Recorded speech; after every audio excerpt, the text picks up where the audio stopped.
नमस्ते, सत श्री अकाल, आदाब, बहुत सारा प्यार, हरे कृष्णा, राधे राधे फ्रेंड्स।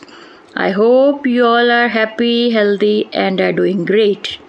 मैं त्रिशा फिर से वापस आ गई हूँ आप सबके साथ एक और नई वीडियो लेकर। As you all know friends, हमने अपनी लास्ट वीडियो में धर्म के बारे में जाना था कि हर इंसान का धर्म सेवा सर्विस करना होता है, चाहे वो सेवा जो सी है सोल लेवल पे हो या बॉडली लेवल पे हो, राइट।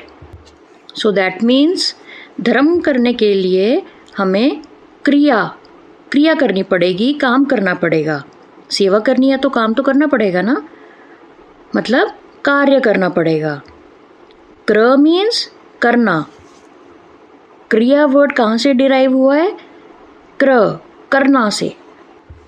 सो दैट मीन्स धर्म करने के लिए हमें कार्य करना पड़ेगा। नाउ नेक्स्ट इज कार्य हमने 3 प्रकार के में डिवाइड किए हैं, ठीक है। फर्स्ट इज कर्म, सेकंड इज विकर्म, थर्ड इज अकर्म। आई एम रिपीटिंग अगेन, कर्म, विकर्म, अकर्म। फर्स्ट हम जानेंगे कर्म के बारे में। अब कर्म क्या होता है? कर्म वो कार्य है जो हमें नए नए शरीर दिलाने में सहायक होता है। सो फ्रेंड्स, शरीर मतलब नए नए शरीर दिलवाएगा, मतलब हमें बार बार यहाँ पे धरती पे जन्म लेना पड़ेगा। तो दैट मीन्स कर्म करना अच्छी बात हुई कि बुरी बात हुई? ऑब्वियसली बुरी बात हुई ना, क्योंकि ऐसे तो हम जन्म मृत्यु के साइकिल में फंसे रहेंगे। सो कर्म मीन्स पुण्य काम करना, पुण्य कार्य करना, जो शास्त्रों के आधार पर अच्छे काम किए जाते हैं लेकिन बॉडीली लेवल पर किए जाते हैं, जिसको हम कहते हैं शारीरिक कर्म, जो हमें भुगतने के लिए बार बार इस धरती पर आना पड़ता है। बट जो से वो कार्य होते हैं वो हम अपने बॉडी के इंद्र तृप्ति के लिए करते हैं। और उसके लिए जब हमें नेक्स्ट बर्थ होता है तो तब हमें जैसे ब्यूटी मिली होती है, ज्ञान होता है हमारे पास, अच्छे खासे पैसे होते हैं, अमीर घर में जन्म लेते हैं, नॉलेज होती है। पर ये सब एट लास्ट कभी ना कभी तो ख़त्म हो ही जाता है ना। ओके, सो कर्म मीन्स पुण्य कार्य। सेकंड इज विकर्म, विकर्म मीन्स पाप कार्य। दैट मीन्स जो हम शास्त्रों के आधार पर नहीं करते, पर होता तो वो भी बॉडीली लेवल पर ही है, उसको भी भुगतने के लिए हमें अर्थ पर ही आना पड़ता है। और पाप भी हम सब अपनी इंद्र तृप्ति के लिए ही करते हैं, अपनी बॉडीली लेवल पर ही करते हैं, और इसका रिजल्ट पाप का हमें बुरा मिलता है, राइट। जैसे अगर हमने नेक्स्ट बर्थ लेंगे तो हमें पाप का रिजल्ट कैसा मिलेगा? हम अच्छे घर में जन्म नहीं लेंगे, गरीब घर में जन्म लेंगे, पैसा नहीं होगा, हमें नॉलेज नहीं होगी, पढ़ाई नहीं कर सकते, हमारे पास सुंदरता नहीं होगी, मतलब सब बुरे रिजल्ट्स मिलेंगे। पर एक ना एक दिन पाप जो उनसे पाप भी हैं वो भी ख़त्म हो जाते हैं। जैसे कर्म में पुण्य भी ख़त्म हो जाते हैं और विकर्म मतलब पाप भी ख़त्म हो जाते हैं। और फ्रेंड्स, ये नहीं है कि अगर हम पुण्य ज़्यादा कर लेंगे तो उससे हमारे पाप कट जाएंगे, नहीं, इट्स अ मिथ। पुण्य हम अलग भुगतते हैं, पाप हम अलग भुगतते हैं। पुण्य मीन्स जब जो हमारा अपना, जैसे आपको पहले बताया कि अच्छे घर में जन्म लेगा, उसको पैसे की कमी नहीं होगी, उसको कभी पढ़ाई की कमी नहीं होगी, अच्छी जगह मैरिज होगी, मतलब सब कुछ बॉडीली लेवल पर, सब कुछ संसार के अकॉर्डिंग सब कुछ उसको बेस्ट मिलेगा। तो वो उसके पिछले पुण्य कर्म होते हैं। और पाप कर्म में जो से पिछले पाप किए होते हैं उसके अकॉर्डिंग उसको नेक्स्ट बर्थ में उसको वैसा प्रारब्ध मिलता है।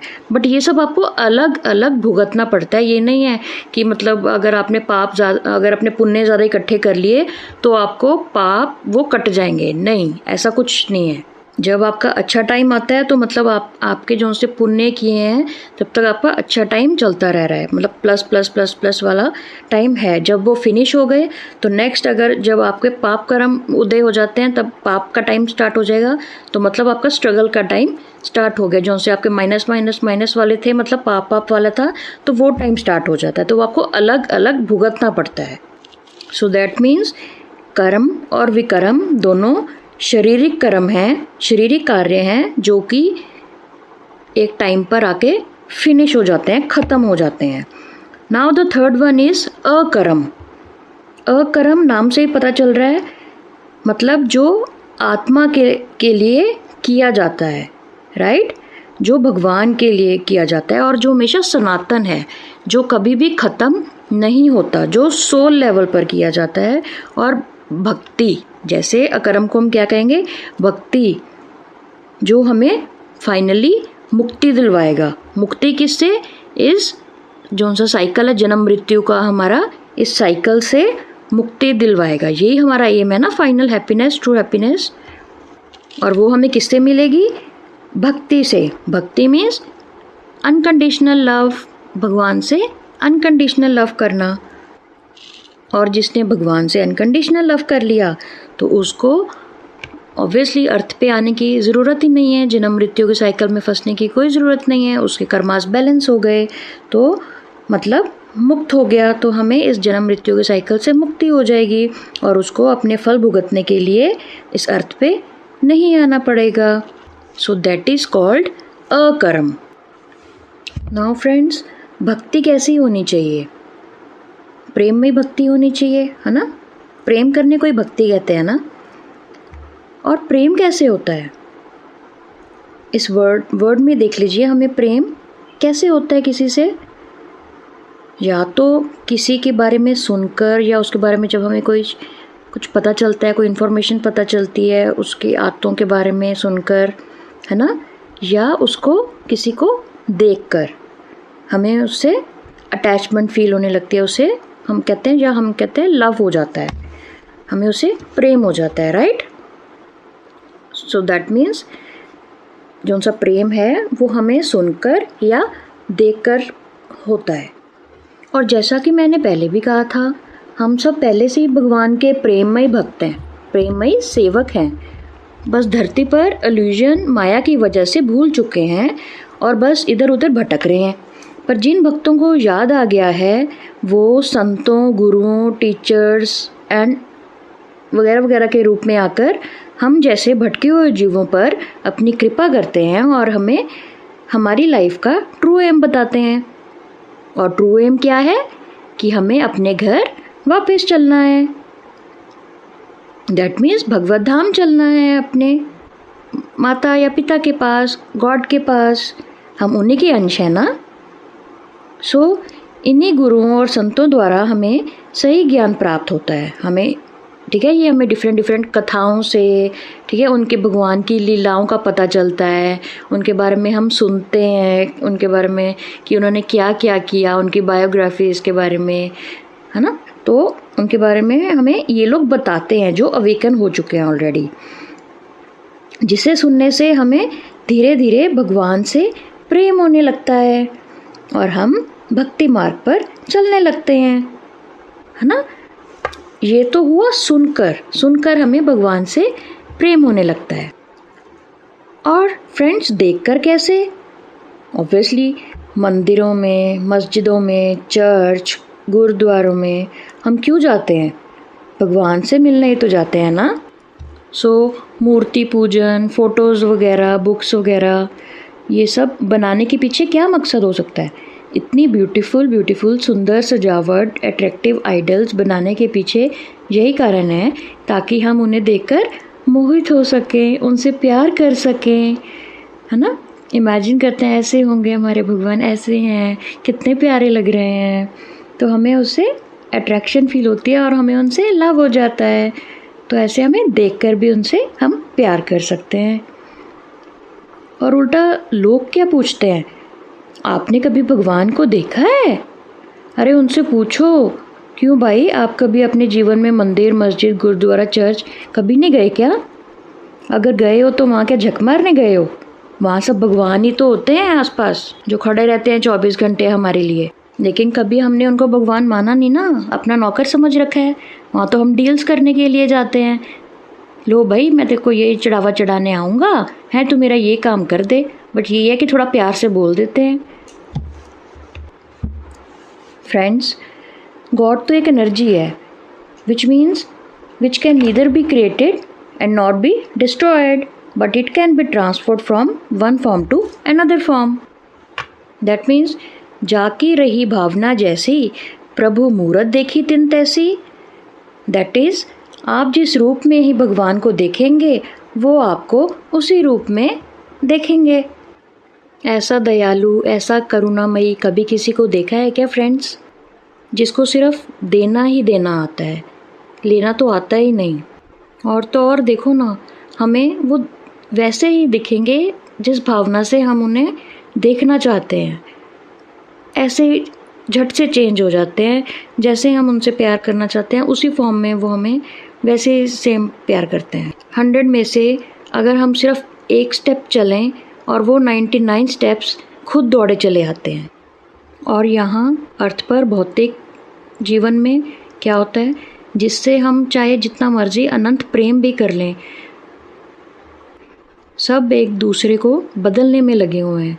पर फिर भी कोई बदलता है क्या किसी के लिए? नहीं, बिल्कुल नहीं।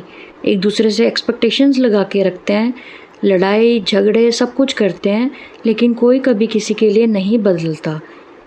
ईगो में कोई झुकने को तैयार नहीं है। क्या ये प्रेम है रियली? लेकिन जब हमारे भगवान को आप उनको मूर्ति के फॉर्म में मानेंगे, तो वो आपको मूर्ति के रूप में दर्शन देंगे, मूर्ति जैसे दिखेंगे। आप उनको बुक के फॉर्म में मांगोगे तो वो आपको बुक जैसे दिखेंगे। कोई आग में दिख जाता है किसी को भगवान, किसी को पानी में दिखता है, किसी को प्लांट्स में, एनिमल्स में, खाने में, इस धरती में कोई धरती माँ मानता है, सन में, मून में, प्लैनेट्स, गैलेक्सीज, यूनिवर्स, मल्टीवर्सेस हैं। कहाँ नहीं है मेरा भगवान? अरे भक्त प्रहलाद ने तो 5 साल की उम्र में ही उन्होंने खम्भे में ढूंढ निकाला भगवान को। और हमारे भक्त नरसिंह जी ने आग में, कुत्ते में उनको भगवान के दर्शन होते हैं। ज़र्रे ज़र्रे में, हर एक एटम में उनको भगवान के दर्शन होते हैं। और हमारे गुरु नानक जी की लीला को तो कौन नहीं जानता। एक बार जब गुरु नानक देव जी भगवान की मूर्ति की तरफ पैर करके सो रहे थे और एक आदमी ने उन्हें आकर टोका कि ये तो गलत बात है, आप अपने पाँव दूसरी ओर करो, ठीक है। और गुरु जी जिस डायरेक्शन की ओर अपने चरण करते हुए, तो मूर्ति क्या करी, उसी तरफ घूम जाती थी। और इसी तरह ऐसे चारों तरफ डायरेक्शन में उन्होंने पाँव किए तो चारों तरफ मूर्ति उधर ही उधर घूम रही थी। तो और इस लीला से उन्होंने समझाया कि भगवान तो हर जगह हैं। ऐसे ही अनन्य लाखों करोड़ों भक्त हुए हैं भगवान के, जिन्होंने हमें बताया है कि भगवान से हमें कैसे प्रेम करना चाहिए, उनके अलग अलग लीलाओं से। सो फ्रेंड्स, दैट मीन्स हमें प्रेममय भक्ति करने के लिए ज्ञान को, उनकी नॉलेज को लेना पड़ेगा, उनके बारे में हमें जानना पड़ेगा, तभी तो हमें उनसे प्रेम होगा ना, राइट। बट अनफॉर्चुनेटली फ्रेंड्स, हमारे में शुरू से हमारी कंडीशनिंग इतनी गलत है, इतना बड़ा मिथ फैलाया जाता है। अगर कोई पाठ पूजा भगवान की भक्ति करेगा तो वो उसको अपना घर परिवार संसार छोड़ना पड़ेगा। एम आई राइट और रॉन्ग? सभी यही बोलते हैं ना। पर मुझे बताइए, अभी हमने ऊपर अभी क्या सीखा? अगर हमें प्रेम में भक्ति करनी है तो हमें क्या स्पिरिचुअल नॉलेज लेनी पड़ेगी, ना कि कुछ हमें देना पड़ेगा, है ना। मतलब हमने नॉलेज को ऐड किया है, कुछ भी छोड़ा नहीं है। क्या कोई भी इंसान बिना घर के रह सकता है? जब बिना खाने के रह सकता है जब भूख लगती है? बिना कपड़े के रह सकता है क्या? फिर आपने ये कैसे सोच लिया कि स्पिरिचुअलिटी में सब कुछ त्यागना पड़ता है? एक्चुअली में तो फ्रेंड्स कोई कुछ भी छोड़ ही नहीं सकता। और इसी जोड़ने को हम योग कहते हैं। योग मीन्स जोड़ना। बट अनफॉर्चुनेटली कुछ संतों लोगों ने योग का बिल्कुल ही गलत मीनिंग निकाल लिया है। वो बोलते हैं योग शिविर लगाया जा रहा है। दैट इज़ नॉट योग शिविर, उसका मतलब होना चाहिए स्वास्थ्य शिविर, क्योंकि वहाँ पे योगा वगैरह होती है। तो योग और योगा में ज़मीन आसमान का फ़र्क है। ओके, योग का रियल मीनिंग होता है जोड़ना। सो अलग अलग योग करने से हमें अलग अलग फल की प्राप्ति होती। जैसे कि अगर हमें अपनी भूख ख़त्म करनी है तो हमें खाने को जोड़ना पड़ेगा। अगर हमें गरीबी दूर करनी है तो पैसे को जोड़ना पड़ेगा। अगर अज्ञानता को दूर करना है तो ज्ञान को जोड़ना पड़ेगा। बीमारी दूर करनी है तो डॉक्टर की सलाह को जोड़ना पड़ेगा या दवाई को जोड़ना पड़ेगा। अगर अपनी बुरी आदतें ख़त्म करनी है तो अच्छी आदतों को जोड़ना पड़ेगा। तो कभी भी किसी चीज़ को त्यागा नहीं जाता, हमें पहले उसमें कुछ ऐड करना पड़ता है, तो वो ऑटोमेटिकली चीज़ ख़त्म हो जाती है। सो इन द सेम वे भक्ति करने के लिए हमें ज्ञान को जोड़ना पड़ेगा। दैट मीन्स भक्ति के लिए हमें ज्ञान योगी बनना पड़ेगा।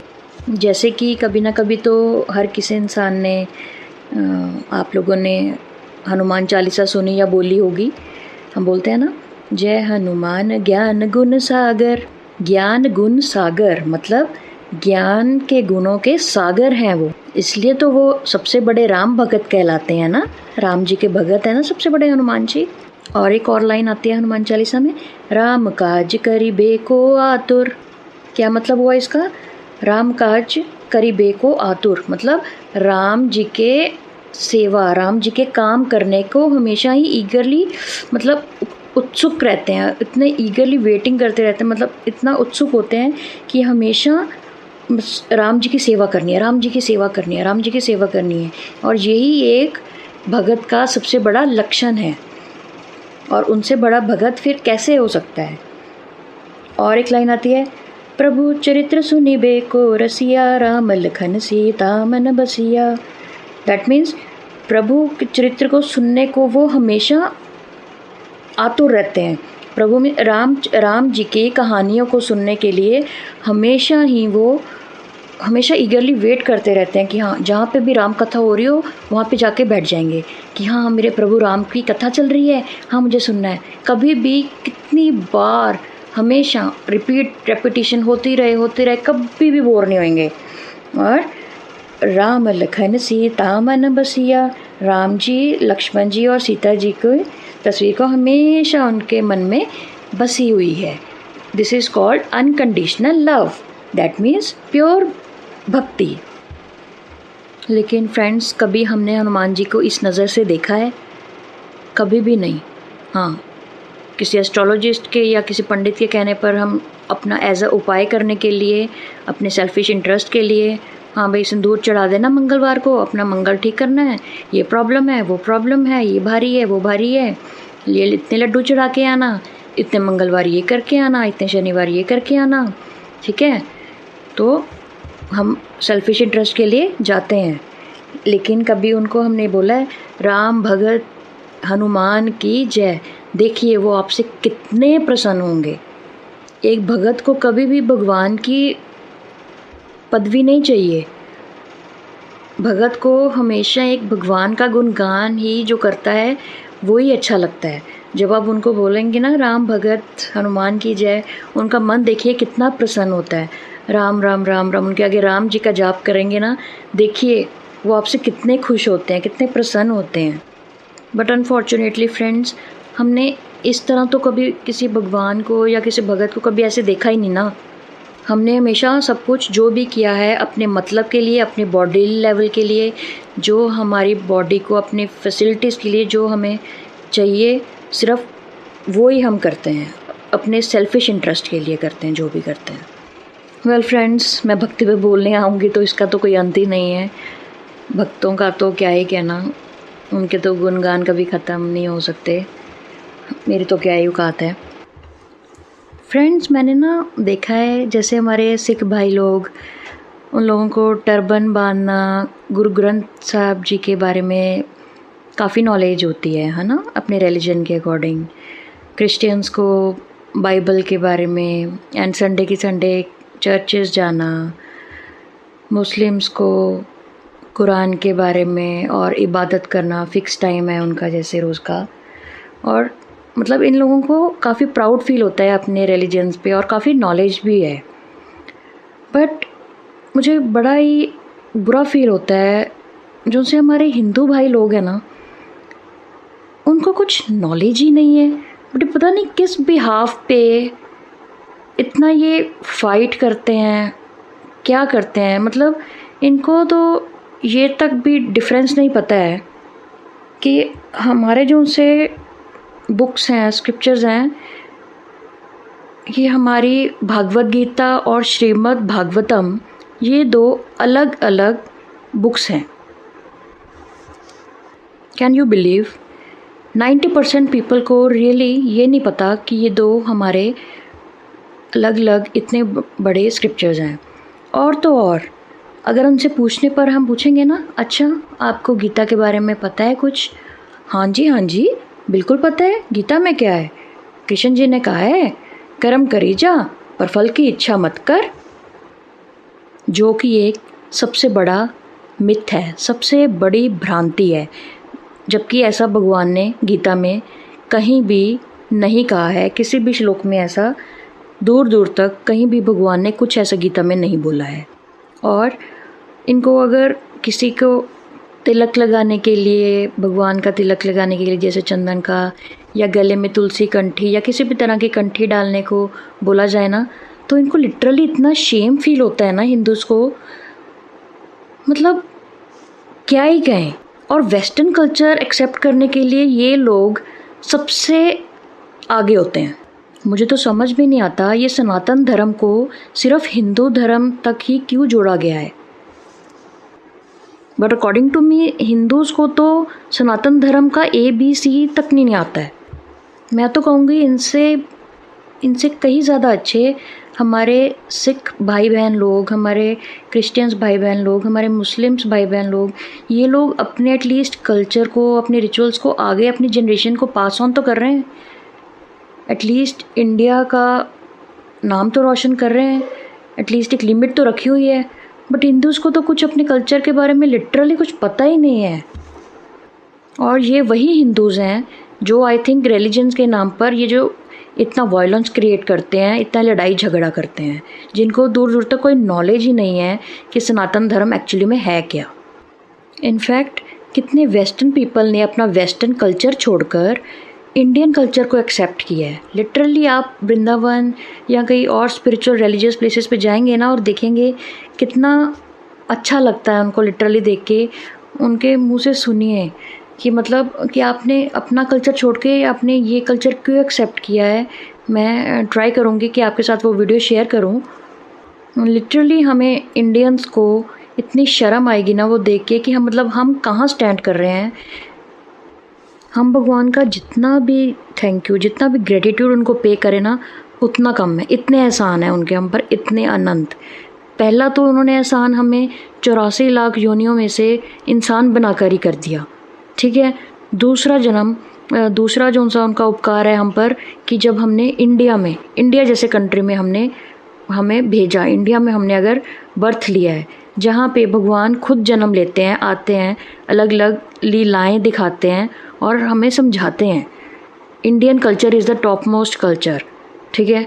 और हम उसी को लात मारते हैं, उसी की वैल्यू नहीं करते। कृपा करके मेरे हिंदू भाई बहनों, ठीक है, भक्ति को अपने जीवन में लगाएं और अपना भी और साथ में बाकियों का भी जीवन संवारने की कृपालता करें। बहुत कृपा होगी आप पर, बहुत कृपा होगी मुझ पर, स्पेशली भगवान पर, उसी के लिए कर लीजिएगा। वेल फ्रेंड्स, तो हम कहाँ थे कि गीता के लिए जो सी कृष्ण जी ने बोली है उसमें एक सबसे बड़ा मिथ, एक सबसे बड़ी भ्रांति बहुत कॉमन फैली हुई है कि कर्म करे जा और फल की इच्छा ना कर। और बहुत लोग ये भी बोलते हैं कि काम ही मेरी पूजा है, जबकि ये बहुत गलत है। बिना इच्छा के क्या कभी कोई कार्य किया जा सकता है क्या? आई एम सॉरी, आप खुद सोचिए, बिना प्यास के आप पानी पिएंगे? बिना भूख के आप खाना खा पाएंगे? जब आपको नींद नहीं आएगी कि आप ज़बरदस्ती सो पाएंगे? एंड इच्छा ना करना भी तो एक इच्छा ही है ना friends. Krishna never said these words in Bhagavad Gita. God said, तू कार्य कर, तू कर्म कर, लेकिन अपने बिना लाभ उठाए उस कार्य का जो भी फल होगा मुझे अर्पण कर। दैट्स इट, ये बोला है कृष्णा ने गीता में। मतलब तू अकर्म कर।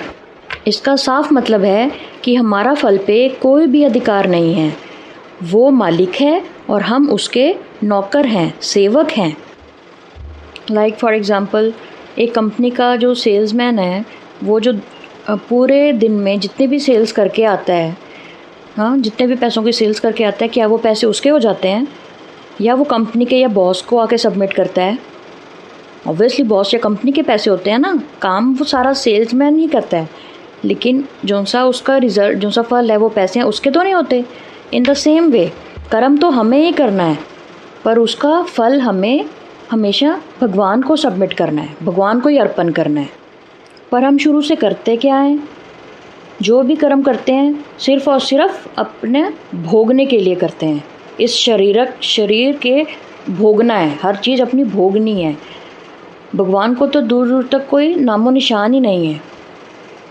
भगवान ने हमें ये गाड़ी, दैट मीन्स ये जो सी बॉडी है, रेंट पर दी थी कि जाकर पेट्रोल मतलब भक्ति, मतलब पेट्रोल भरवाकर वापस अपने घर आ जाना। पेट्रोल मतलब जो भक्ति, जो कर्म है, वो करना जाकर और वापस आ जाना। लेकिन हम तो चोर हैं एक नंबर के। हमने तो उसकी गाड़ी को खुद की गाड़ी मान लिया है और लगे पड़े हैं अच्छे से उसका मिसयूज़ करने में। और भगवान बेचारे देखते रहते हैं ये कब ये पेट्रोल पंप जाएगा, मतलब सही रास्ते लगेगा और पेट्रोल मतलब भक्ति, पेट्रोल भरवाएगा, जाके अपनी भक्ति शुरू करेगा ताकि जल्दी से जल्दी अपने घर मेरे पास वापस आ सके। और घर वापस जाने का रास्ता कौन सा है फ्रेंड्स? ऑब्वियसली दिस लाइफ, ये जो हमें जीवन मिला है, ये सारा रास्ता ही तो है। इसी रास्ते से होकर तो हमें वापस जाना है ना।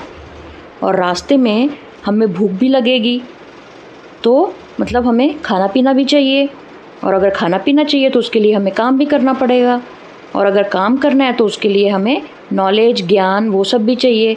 तो छूटा क्या? छूटा तो कुछ भी नहीं।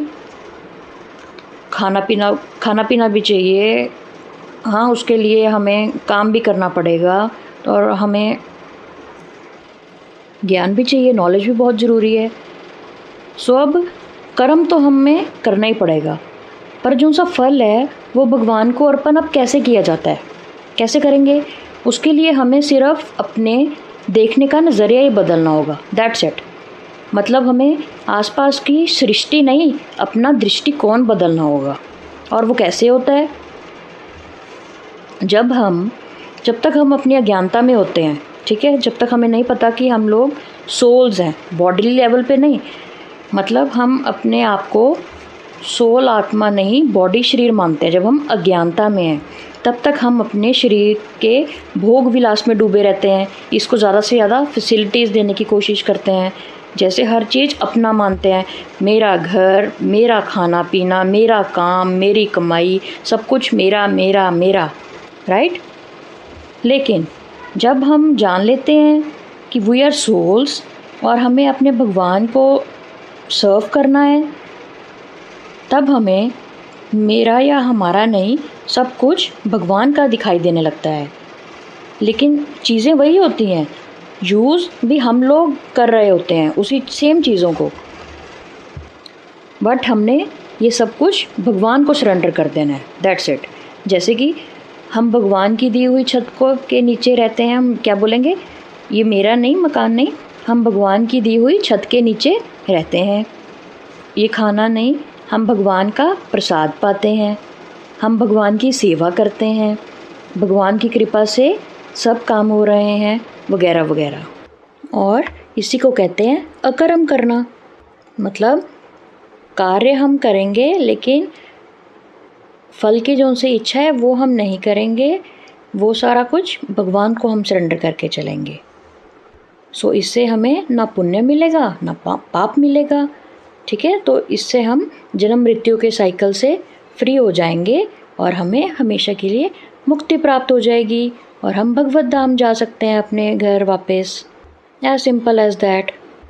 आई hope you understand what I am trying to से।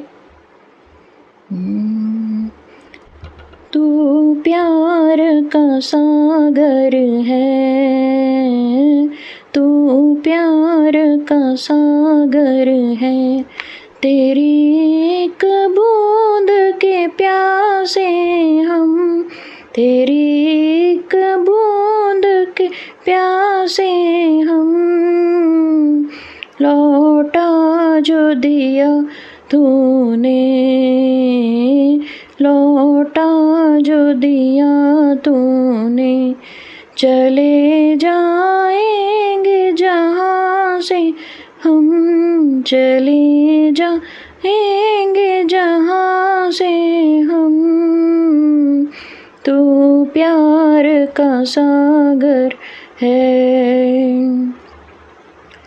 घायल मन का पागल पंछी, उड़ने को बेकरार, उड़ने को बेकरार, पंख है कोमल आँख है धुंधली, जाना है सागर पार, जाना है सागर पार, अब तू ही से समझा, अब तू ही से समझा, राह भूले थे कहाँ से हम, राह भूले थे कहाँ से हम, तो प्यार का सागर घर है, तू प्यार का सागर है। इधर झूम के गाए जिंदगी, उधर है मौत खड़ी, उधर है मौत खड़ी, कोई क्या जाने कहाँ है सीमा, उलझन आन पड़ी,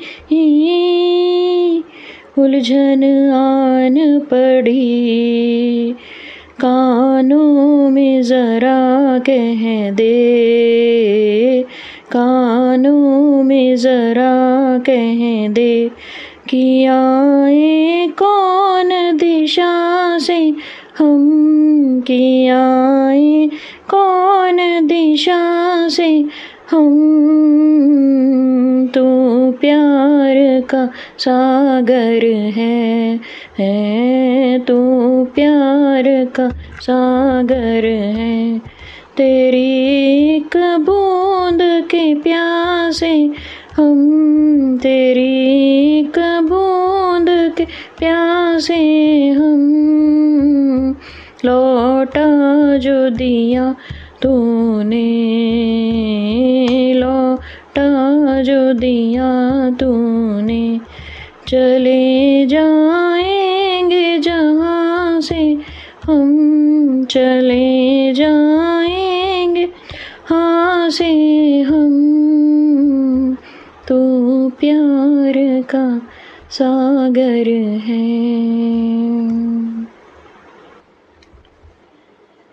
सो फ्रेंड्स, आज हमने जाना हमें धर्म कैसे करना है, अकर्म करके, दैट मीन्स प्रेममयी भक्ति से, दैट इज़ भगवान के साथ अनकंडीशनल लव करके, दैट इज़ जहाँ कोई भी कंप्लेंट्स एंड डिमांड्स नहीं होती।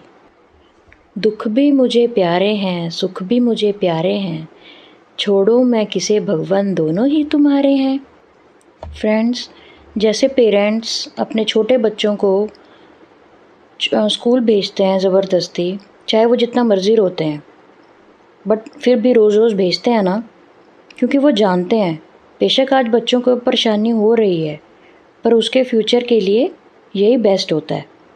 इन द सेम वे, इतने माया जाल में, इतने इल्यूजन में इतने सालों से हम फंसे रहने के कारण स्टार्टिंग में हमारा मन भटकेगा सॉरी, ध्यान नहीं लगेगा, बट फिर भी we should try our best.